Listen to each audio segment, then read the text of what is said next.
Why does Canada speak both English and French? Why is Canada's head of state the King of the United Kingdom? Why didn't Canada become part of the United States when the rest of Britain's North American colonies rebelled? Canada is one of the largest countries on Earth. It stretches from the Atlantic Ocean to the Pacific and all the way north to the Arctic.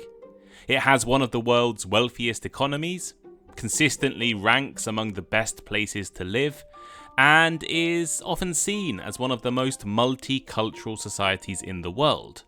The history of Canada is fascinating. Indigenous peoples lived there for thousands of years. It was claimed and settled by both France and Britain. It developed differently from its neighbour, the United States, and gradually evolved into an independent country, but still has a close relationship with the British Crown. So, in today's episode, we're going to explore how Canada was formed, why English and French coexist, how Canada developed its unique relationship with Britain, and the biggest challenges shaping Canada's future. And we will do all of this while practicing your English listening comprehension and learning some new vocabulary. If you are interested in becoming a more confident English speaker, I strongly recommend that you join the Thinking in English Conversation Club. The link is in the description. Here is today's vocabulary list. Indigenous. Indigenous. Belonging to the original inhabitants of a place before outsiders arrived. As in, Indigenous communities have lived in Canada for thousands of years. Loyal. Loyal. Continuing to support a person, country, or organisation. For example, many Canadians remained loyal to the British Crown during the American Revolution. Official language. Official language. A language that is legally recognised by a government. As in, English and French are Canada's two official languages. Sovereign. Sovereign. Completely independent and able to govern itself. For example, Canada is a sovereign country, even though it shares a monarch with the UK. Multiculturalism. Multiculturalism. The idea or policy that different cultures should be respected and encouraged within one society. For example, Canada is well known for its policy of multiculturalism. Immigration. Immigration. The process of moving to another country to live permanently. As in, immigration has played a major role in Canada's population growth. Identity. Identity. The characteristics, history, and culture that define a person, group, or country. As in, Canada's national identity has been influenced by Indigenous peoples, French and British history, and immigration.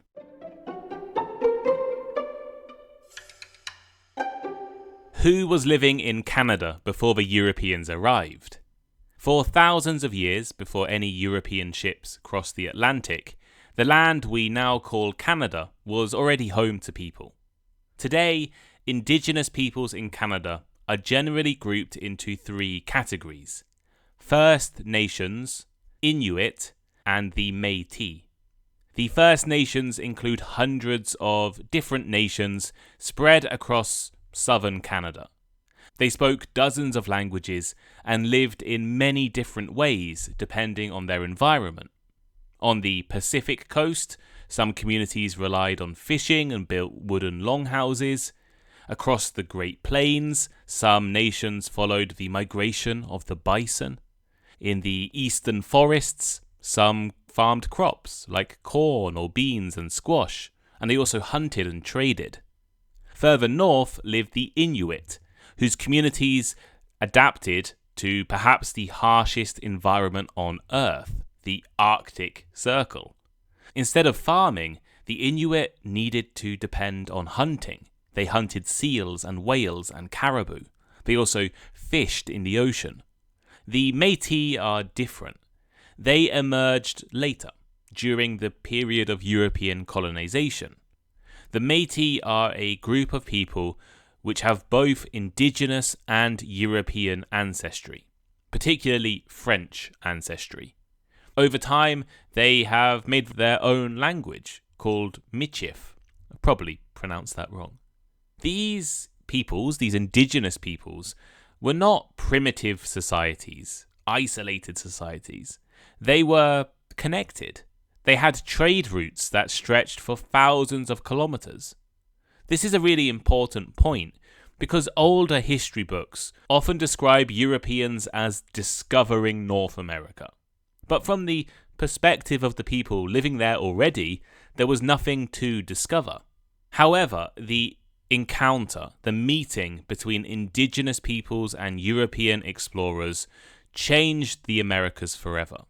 Diseases such as smallpox, which were introduced by Europeans, sometimes accidentally, sometimes on purpose, spread through indigenous communities. These communities had no immunity. They were not protected against European diseases, and enormous numbers of people died. In fact, many populations in Canada and other parts of the Americas had completely collapsed and disappeared before Europeans even managed to make towns or cities. As European colonies expanded over the following centuries, more and more indigenous peoples were displaced, kicked out of their lands, and their independence was taken away from them. The first Europeans to explore the region of modern-day Canada extensively were fishermen, usually from countries like England, France, and Portugal. It was the French who went on to establish the first colonies. In 1534, the French explorer Jacques Cartier sailed into the Gulf of St. Lawrence. During his voyages, he claimed the land for the French king, and he made contact with some of the indigenous peoples living along the river. Cartier actually heard the local word Kanata, meaning village or settlement. Europeans started to use this word, Kanata, to refer to the surrounding region, and eventually it became the name of the entire country, Canada. In 1608, another French explorer, Samuel de Champlain, founded the city of Quebec. Champlain wanted to build a permanent colony, and this settlement, Quebec, became the center of New France. New France was France's North American empire. For the next century and a half, French settlers slowly expanded along the St. Lawrence River. They created an economy based on fur, animal skins. Wealthy Europeans loved fashionable hats made from beaver fur particularly. French traders realized they could make a really good income from the fur trade. They worked with many indigenous nations, swapping European goods for furs. Unlike Britain's colonies further south, New France never attracted an enormous number of settlers. It was cold, it had less economic opportunities, there wasn't as much farm ground or interesting places to set up towns. By the middle of the 18th century, only around 70,000 French settlers lived in New France. Compare this with the over 1 million people living in Britain's American colonies. Britain and France were fierce rivals at this time. Their rivalry eventually resulted in the 7 Years' War. This is a conflict, sometimes described as the first true global war. It was fought across Europe, Asia, Africa, and North America. The British defeated the French in North America, and the Treaty of Paris officially transferred New France to British control. Suddenly, Britain found itself controlling 70,000 French-speaking Catholics who had their own language, law system, and culture. Britain, of course, was an English-speaking Protestant country at this time. But instead of forcing these French-speaking Catholics to abandon their culture, Britain made a pragmatic decision. Kind of surprising, really. The Quebec Act of 1774 allowed French Canadians to continue speaking French, continue being Catholic, and also continue using French civil law in their daily life. Just 2 years after this, Britain's 13 American colonies began their revolution. Most people in Quebec remained loyal to the British Empire rather than joining the American rebels further south. Britain had treated them relatively well and let them keep their culture. In the USA, or what would become the USA, the religion was predominantly Protestant and quite strict in their Christianity. They were English-speaking in majority, and there was no guarantee they would let Quebec remain a French-speaking Catholic province. French-speaking communities grew in Quebec.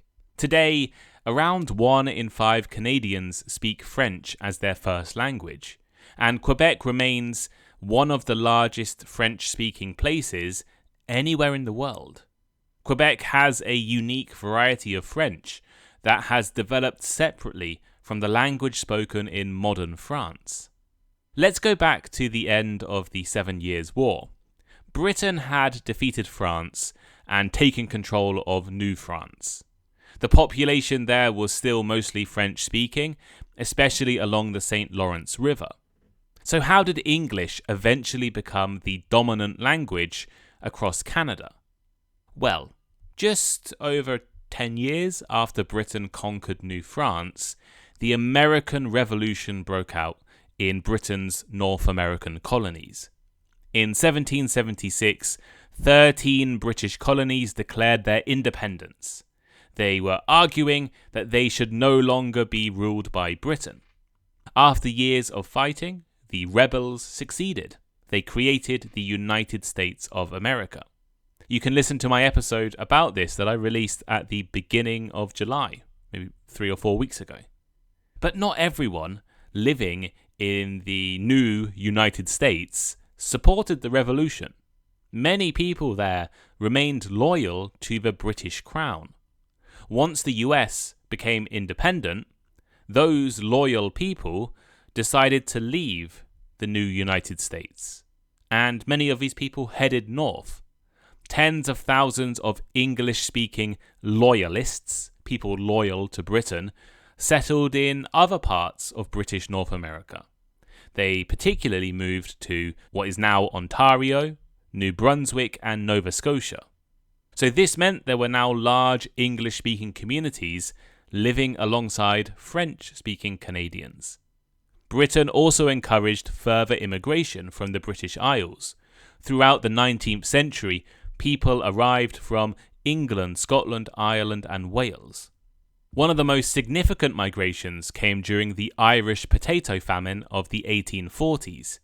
Hundreds of thousands of Irish immigrants crossed the Atlantic, and many of these people settled in Canada.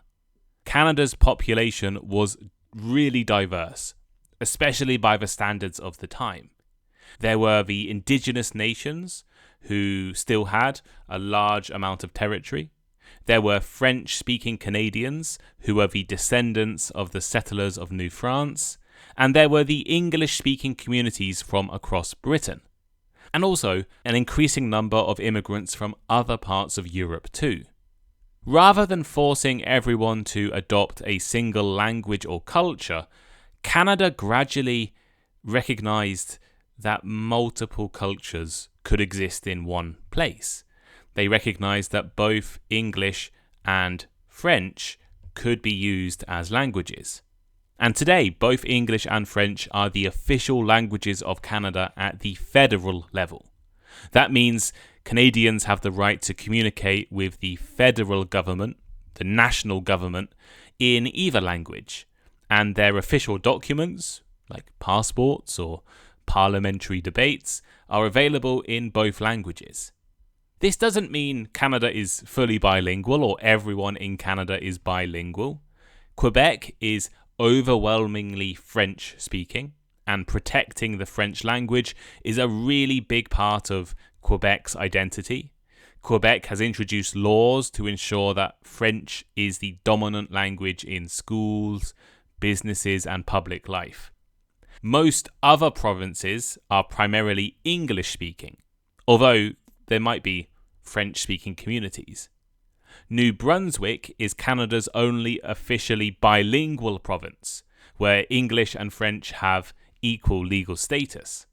Also, more than 70 Indigenous languages are spoken across Canada. Some of these are spoken by a lot of people. For example, in the northern Canadian province of Nunavut, or territory of Nunavut, 80% of the population speaks a language called Inuktitut, which is an Inuit language. It's important to know that Canada has different languages, because I was talking to someone recently, one of my Patreon subscribers, who mentioned that they had gone to Canada with the intention of studying and improving their English, but they went to Montreal. Montreal is in Quebec, and Montreal is a French-speaking city. Although you could probably use English and there will be lots of bilingual people, the major language there is French, not English. So it's important to know, if you're visiting Canada, are you going to an English-speaking place or a French-speaking place? I think a really interesting and relevant question about Canada is, why isn't Canada part of the United States?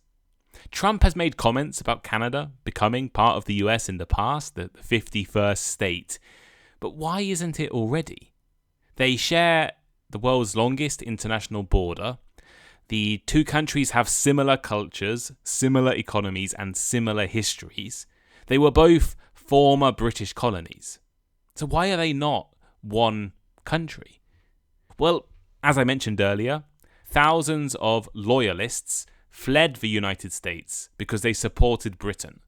They moved north to the area that is now Canada because they wanted to be British subjects. They did not want to be Americans.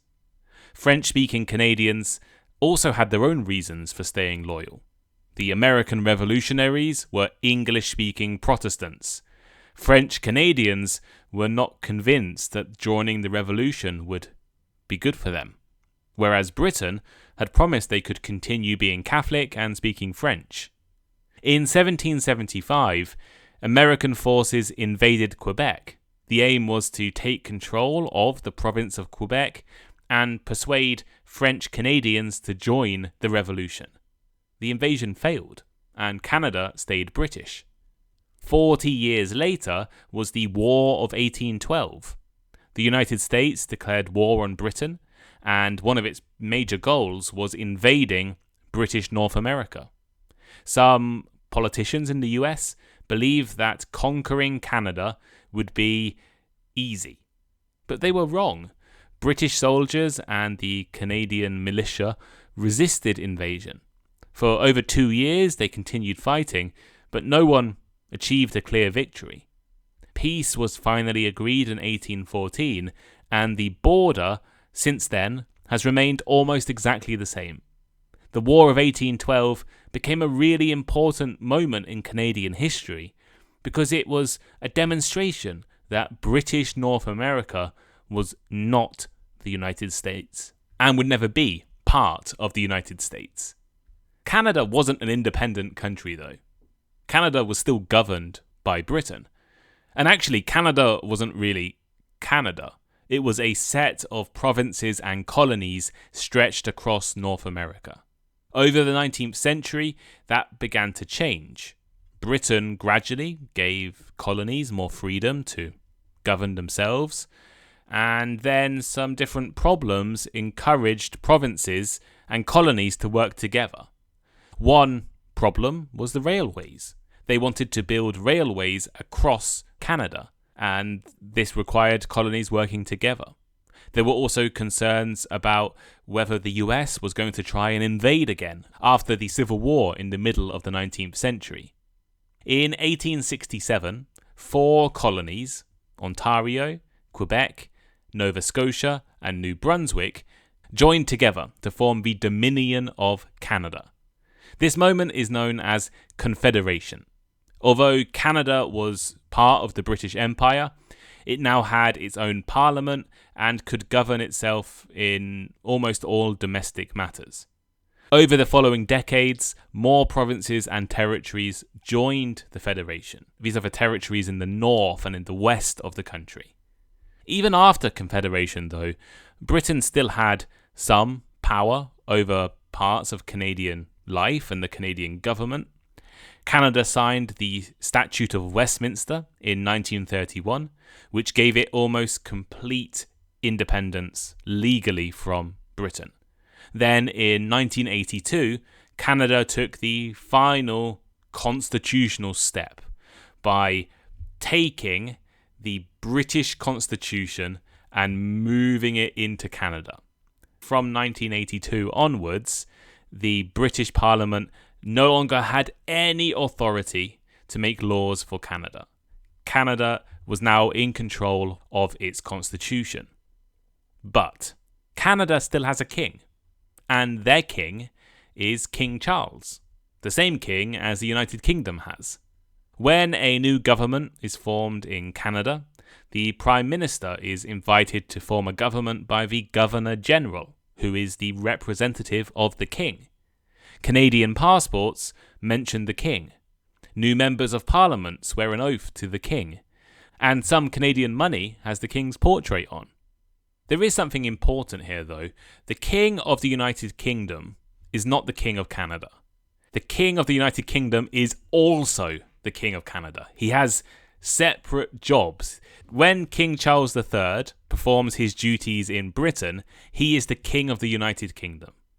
But when he performs duties related to Canada, he is the king of Canada, and he follows the advice of the Canadian Prime Minister. He has two completely separate roles. In fact, he has more roles. He's also the king of Australia and New Zealand and other places too. Britain cannot tell Canada what to do. The British Parliament has no power over Canadian laws. The British Prime Minister has no role in the Canadian government. Canada is completely sovereign, but they have a king, and that king happens to also be the King of England. What does the king actually do, though? In practice, not really anything. Like the British monarch, Canada's monarch is almost entirely a ceremonial figure. The day-to-day running of the country is carried out by elected politicians, led by a prime minister. The monarch, the king's responsibilities include opening parliament, appointing governors, and giving assent to new laws, giving their permission for new laws to be made. In Canada, these roles are usually performed by the Governor General, the king's representative in Canada, and they are mainly ceremonial. For example, a bill passed by Canada's Parliament does not become law officially until it receives royal assent, permission from the king. This is always a formality. The Governor General acts according to the advice of Canada's elected government. So if the government wants something, the king will do it. Canada's political system is therefore very similar to Britain's. Both countries use the Westminster parliamentary system. This is where voters elect members of parliament, and the leader of the largest party in parliament usually is the prime minister, and the king is politically neutral. Not everyone thinks Canada should be a monarchy. Some Canadians see it as an outdated thing. Why should an independent country like Canada have a monarch who lives thousands of kilometers away in London and rarely visits Canada? They believe that Canada should become a republic with its own Canadian head of state. This debate does receive attention from time to time in Canada, but it isn't an issue that dominates Canadian politics. People tend to care more about healthcare, housing, immigration, the economy. The royal family doesn't really matter to most voters. Today, Canada sees itself as a country built through immigration. It doesn't necessarily see itself as a former British or former French colony. That's not what its identity is. For example, nearly 1 in 4 Canadians right now were born in another country. This is one of the highest proportions anywhere in the world. 25% of Canada was not born in Canada. It has one of the highest immigration rates in the Western world. If you walk through Toronto or Vancouver, you will find neighborhoods of Chinese, Indian, Filipino, Italian, Caribbean, Middle Eastern, African and Latin American communities. This diversity is not an accident. Canada has always been a nation of immigration. Originally, the immigration policies in Canada favoured British people and then people from Northern Europe. In some cases, they actually restricted immigration from other parts of the world. An infamous example is the Chinese head tax, which was introduced in the late 19th century to discourage Chinese immigration. Even though thousands of Chinese workers had helped build Canada's railways, the government didn't want them to stay living there. From the 1960s onwards, though, Canada transformed its immigration system. It has a points-based immigration system. They award points to potential immigrants based on factors like education, work experience, language ability, and professional skills. The goal was to attract talented people who could contribute to Canada's economy. Many of Canada's largest immigrant communities now come from countries like India, China, the Philippines, Nigeria, Pakistan, and many others. Canada is one of the most ethnically and culturally diverse societies in the world. Alongside immigration, Canada has also followed a policy of multiculturalism. Canada officially encourages people to keep their own cultural heritage and their own languages while becoming Canadian. Of course, people continue to question whether this is a successful policy. Is multiculturalism successful, really? But it is one of the country's most important and most defining values. Economically, Canada is also one of the world's wealthiest nations. It has a lot of natural resources. It produces oil, natural gas, timber, minerals, agricultural products. It is one of the world's largest exporters of wheat, potash, and uranium, and Alberta's oil sands contain some of the largest oil reserves on Earth. Cities like Toronto are major financial centres. Montreal has become a place recognised for its aerospace and artificial intelligence industries.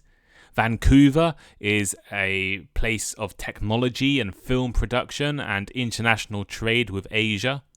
Because Canada shares a long border with the United States, the two countries' economies are interconnected. Every day, billions of dollars of goods and services cross the border. Canada is the largest trading partner of the United States by far. Internationally, Canada has a reputation as a stable democracy and as a middle power. There are a lot of challenges in Canada, though. Housing is really expensive, the cost of living has risen sharply, Indigenous communities continue to seek justice for the horrific and historic abuses they suffered, and there are now many debates over immigration, identity, climate change, and economic growth.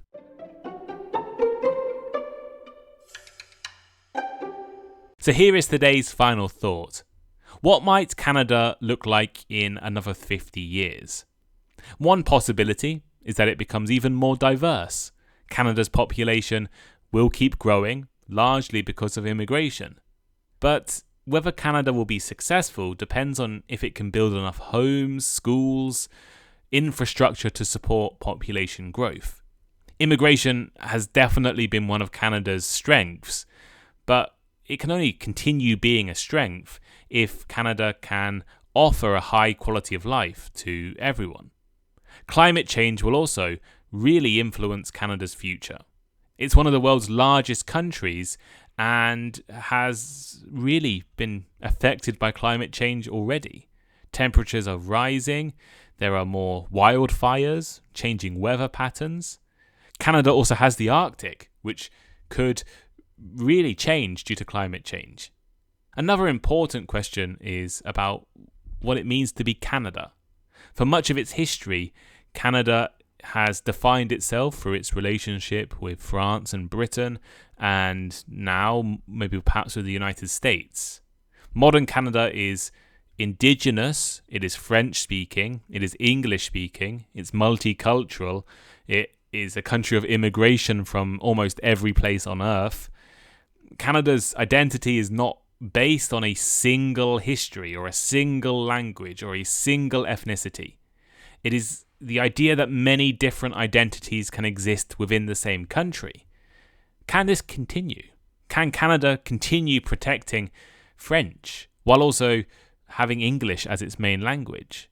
Can it remain open to immigration? Can it balance its economic growth with environmental responsibility? These are really difficult questions and there are no easy answers. But what do you think? What do you think about Canada? Have you ever visited Canada? Do you want to visit? Let me know what people in your country think about Canada. Do you have any stereotypes about Canada? Please leave a comment with your thoughts and ideas on YouTube, Spotify, or wherever you are listening right now. If you want to improve your English speaking ability, join the Thinking in English Conversation Club. The Conversation Club takes place on Tuesdays and Thursdays, where you can join other Thinking in English listeners and practice talking in English for an hour about a variety of different topics. Each week is a different theme based on a previous Thinking in English episode. You get to talk in English with interesting people and myself in a safe environment. So come and join us. The link is in the description, or go to patreon.com/thinking in English and join the English Learner tier. Thank you for listening, and I will see you all next time. Goodbye.